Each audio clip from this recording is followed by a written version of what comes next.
Bismillahirrahmanirrahim. Assalamualaikum warahmatullahi wabarakatuh. Ketemu lagi dengan saya, Enda Wening. Kali ini kita membahas tentang fungsi persediaan dan metode persediaan. Eh, Pertemuan kemarin kita sudah membahas tentang bagaimana distribusi dari logistik. Nah, sekarang sebenarnya bagaimana sih kita mengatur persediaan di perusahaan kita agar tidak mengalami kehabisan stok ataupun mengalami apa ya, kekurangan persediaan. Hmm, bentar. Nah, manajemen persediaan itu apa sih? Nah, persediaan itu adalah bahan atau barang yang disimpan yang akan digunakan untuk memenuhi tujuan tertentu. Misalkan untuk digunakan dalam proses produksi atau distribusi. Karena kemarin kita sudah berbicara mengenai distribusi logistik, maka ada apa ya, tambahan lagi kita akan membahas tentang persediaan. Karena persediaan nanti akan digunakan dalam proses produksi ataupun distribusi. Sedangkan manajemen persediaan itu adalah proses untuk mengatur persediaan barang yang dimiliki oleh suatu instansi atau perusahaan, mulai dari cara memperoleh persediaan, penyimpanannya, sampai persediaan tersebut dimanfaatkan atau dikeluarkan. Nah, kenapa diperlukan manajemen persediaan? Pasti kita bertanya, kenapa sih kok harus dipelajari yang namanya manajemen persediaan? Nah, persediaan itu kan sebenarnya salah satu aset perusahaan yang bahasanya nganggur, atau lebih mudahnya yaitu aset yang disimpan dan menunggu untuk digunakan atau dijual. Artinya sebenarnya produktivitas mereka itu tidak maksimal. Nah, untuk mengatur persediaan, terutama persediaan barang dagangan, ini bisa dikatakan sesuatu yang susah-susah gampang. Jika persediaan yang ada jumlahnya berlebih, maka persediaan tertentu menimbulkan pengeluaran yang tinggi. Karena itu, setiap barang yang disimpan pasti membutuhkan biaya yang tidak sedikit. Namun, jika persediaan yang tersedia kurang, maka akan menghambat kegiatan produksi dan akhirnya menyebabkan kehilangan konsumen dan penjualan. Adanya ketidakpastian terhadap waktu pemesanan, pasokan dari supplier, hingga ketidakjelasan permintaan, ini semua perlu diatur agar tidak timbul masalah dalam sebuah perusahaan. Nah, faktor apa saja yang mengganggu, apa ya, istilahnya yang mengganggu lah di persediaan. Nah, yang pertama adalah jumlah dana yang tersedia. Yang ini akan sangat mempengaruhi apa itu namanya, eh, mempengaruhi pembelian persediaan. Kemudian lead time atau waktu tunggu. Nah, waktu tunggu barang yang dipesan ini juga akan berpengaruh terhadap persediaan. Frekuensi penggunaan. Semakin sering digunakan, maka jumlah persediaan semakin kecil. Daya tahan persediaan. Persediaan dengan daya tahan pendek seperti buah, sayur, ya, makanan ya, itu harus segera dijual. Terus kemudian bencana. Persediaan juga dipengaruhi dengan bencana, misalkan bencana alam, wabah, atau bencana yang disebabkan oleh manusia seperti kebakaran. Nah, tingkat penawaran juga menjadi apa ya, yang akan mempengaruhi persediaan dan juga tingkat permintaan. Nah, kegiatan yang dilakukan di manajemen persediaan itu yang pertama adalah harus memastikan persediaan yang ada itu cukup untuk periode berjalan. Kemudian memastikan juga persediaan dikelola dengan optimal. Dan juga biaya persediaan seefisien mungkin. Efisien yang dimaksud di sini adalah perusahaan dapat memperkecil biaya persediaan. Apa sih tujuan dan fungsi manajemen persediaan? Yang jelas dia bagaimana menyediakan persediaan dengan biaya yang minimum. Minimum bukan berarti murah ya, tapi bagaimana dia bisa memberikan biaya yang lebih bisa apa ya, lebih aman produknya, tetapi biayanya tidak terlalu tinggi. Selain itu, manajemen persediaan itu digunakan untuk memastikan persediaan untuk kegiatan operasional seperti produksi, terus kemudian penjualan, ya, dan layanan kepada konsumen tidak terganggu meskipun biaya minimum. Nah, selain itu memastikan juga yang disebut dengan safety stock atau persediaan yang tersedia.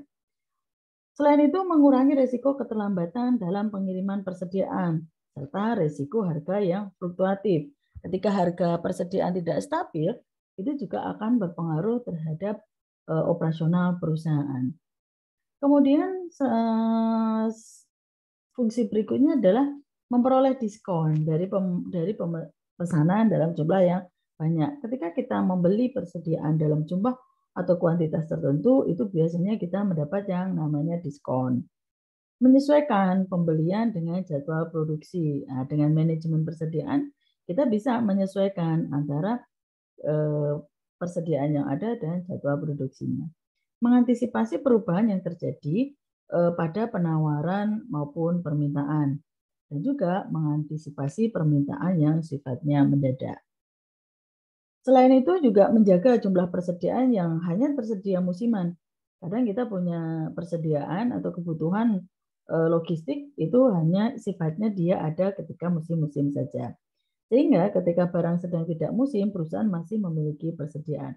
Maka itu bisa di manajemen, dikelola gitu. Kemudian mengawasi persediaan yang tidak sesuai dengan spesifikasi. Bisa dikembalikan ke supplier jika tidak cocok. Menjaga komitmen terhadap customer agar barang bisa diproduksi dengan waktu dan kualitas yang diminta. Menentukan kuantitas persediaan yang harus disimpan untuk berjaga-jaga. Nah, metode di manajemen persediaan itu yang pertama ada namanya Economic Order Quantity atau EOQ. Economic Order Quantity itu merupakan salah satu metode manajemen persediaan. Ya, EOQ adalah jumlah pemesanan yang paling ekonomis. Maksudnya adalah jumlah pembelian barang yang dilakukan oleh perusahaan adalah sesuai dengan pesanan yang diterima. Jadi dapat meminimumkan jumlah pemeliharaan barang dan biaya pemesanan. Selain itu ada namanya periodic review. Nah, untuk metode periodic review ini yang harus kita lakukan adalah memesan barang persediaan dengan jangka waktu interval yang sama. Jadi jangka waktunya sama. Terus kemudian pertama yang harus kita lakukan adalah membuat jadwal pemesanan barang. Ya, pemesanan barang dilakukan sesuai dengan jadwal yang telah dibuat. Sehingga biaya yang akan dikeluarkan dapat diperkirakan sebelumnya. Nah, ada juga namanya Material Requirement Planning atau MRP. Nah, metode MRP atau metode perencanaan kebutuhan material yaitu perencanaan dan pengendalian persediaan untuk menjamin material atau bahan baku selalu tersedia untuk memenuhi kebutuhan. Metode MRP bertujuan untuk menjaga persediaan dalam jumlah yang sedikit. Karena jumlah persediaan sedikit, maka biaya persediaan juga menjadi kecil. Nah, perencanaan yang dimaksud pada metode ini adalah meliputi rencana penjadwalan pembelian ya, jadwal produksi dan pengiriman material. Kemudian juga ada metode just in time atau disingkat dengan GIT. Gitu. Metode ini merupakan metode di mana perusahaan tidak menyetok atau tidak memiliki persediaan atau bahasanya adalah zero inventory. Nah, just in time ini berasumsi jika perusahaan tidak memiliki persediaan, maka perusahaan tidak memiliki biaya atau beban atas persediaan. Perusahaan mendatangkan bahan baku hanya pada saat dibutuhkan saja. Caranya adalah dengan bekerja sama dengan supplier atau pemasok bahan baku. Anda harus menjalin hubungan yang baik dengan pemasok, sehingga pada saat Anda membutuhkan persediaan, maka pemasok akan segera memenuhi permintaan. Nah, selain metode di manajemen persediaan, kita juga harus belajar tentang biaya persediaan. Biaya persediaan itu apa saja sih? Jadi ketika kita mengelola persediaan, itu pasti ada biaya-biaya yang akan dikeluarkan. Yang pertama adalah biaya pemesanan atau order cost. Nah, biaya pemesanan ini merupakan biaya yang akan berkaitan dengan kegiatan pemesanan persediaan. Biaya pemesanan ini biasanya mencakup seluruh biaya yang dikeluarkan, mulai dari pertama kali order hingga barang yang dipesan tersebut tersedia di gudang. Contohnya apa saja? Misalkan biaya komunikasi, entah itu pakai telepon, pasti ada pulsa atau data gitu. Terus biaya pengiriman, apa itu dikirim pakai jasa pengiriman atau pakai kendaraan sendiri, itu pun pasti ada biayanya.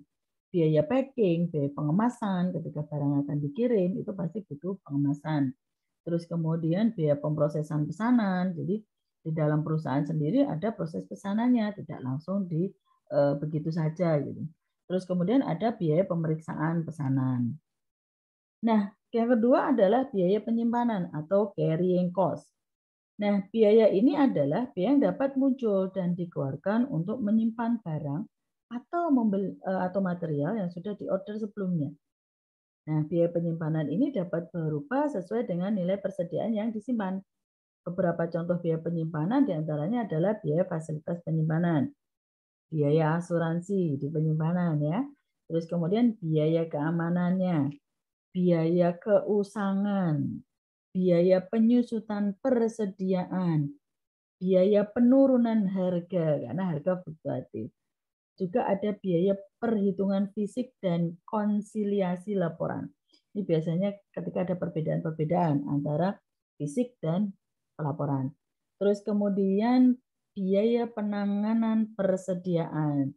Kemudian ada biaya pelaksanaan gudang, ada biaya kerusakan barang, ada yang disebut dengan biaya modal. Nah, terus kemudian ada juga namanya biaya persiapan atau setup cost. Nah, biaya persiapan atau setup cost ini akan muncul jika perusahaan dapat memproduksi barangnya sendiri atau material persediaan yang telah dibutuhkan. Beberapa contoh setup cost yaitu yang pertama ada biaya mesin yang sudah tidak berfungsi. Ya, itu mesin-mesin yang tidak berfungsi itu ada biayanya juga gitu. Biaya persiapan tenaga kerja, biaya surat menyurat, biaya persiapan peralatan dan perlengkapan, biaya penjadwalan. Jadi biaya-biaya yang dikeluarkan ketika akan melakukan proses produksi. Ada biaya kehabisan atau shortage cost. Nah, manajemen persediaan kadangkali ya mengalami yang namanya kehabisan atau kekurangan stok karena biaya kekurangan atau biasa disebut shortage cost akan muncul apabila bahan persediaan tidak tersedia. Seperti contoh, jika perusahaan menerima sebuah pesanan, namun saat hendak akan diproduksi ternyata tidak ada bahan bakunya, sehingga perusahaan tidak dapat memenuhi pesanan. Karena itu, terdapat peluang yang timbul akibat kekurangan persediaan tersebut. Seperti apa? Kehilangan penjualan, kehilangan pelanggan, kehilangan pemesanan khusus, biaya pengiriman khusus, produksi terganggu, gangguan jadwal produksi, itu bisa terjadi. Nah, kita akan bahas tentang contoh sedikit yaitu tentang rumus Economic Order Quantity atau EOQ. Nah, untuk rumusnya adalah Q sama dengan akar dari 2R kali S bagi P kali I. Untuk frekuensi pemesanannya F-nya itu adalah R dibagi Q, di mana Q itu adalah kuantitas atau jumlah barang sesuai EOQ, Economic Order Quantity. Sedangkan R itu adalah pemakaian atau permintaan barang dalam setahun. Ya, S itu adalah ongkos atau biaya pemesanan. P itu adalah harga beli per unit. Sedangkan I itu adalah ongkos atau biaya penyimpanan per unit dan F itu adalah frekuensi pemesanan per tahun. Ini contoh soalnya, sederhana saja. RM akan melakukan pemesanan suatu produk bernama BTS dari pabrik milik Salt Entertainment, di mana harga BTS itu dibanderol oleh Salt Entertainment sebesar Rp66.666. Sedangkan biaya pemesanan sebesar Rp1.234.278. RM memprediksi bahwa tahun berikutnya akan membutuhkan BTS sebanyak 70.000 unit. Jika ongkos simpan BTS sebesar 5%, maka hitunglah EOQ serta frekuensi pemesanan RM. Nah, mari kita coba. Kalau tadi sudah diketahui ya datanya ya, R itu sama dengan 70.000 unit, R itu adalah pemakaian atau permintaan barangnya dalam 1 tahun. Kemudian S itu adalah ongkos biaya pemesanannya yaitu Rp1.234.278. P adalah harga beli per unit yaitu Rp66.666. Nah, ongkos kirimnya ya, atau I itu adalah 5% atau 0,05.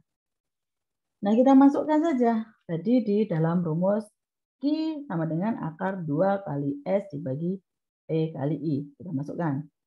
Q sama dengan 2 kali 70.000 dikali 1.234.278 dibagi 66.666 dikali 0,05. Q-nya adalah 7.200 unit. Nah, F itu kan rumusnya R dibagi Q sama dengan 70.000 dibagi 7.200 sama dengan 9 kali.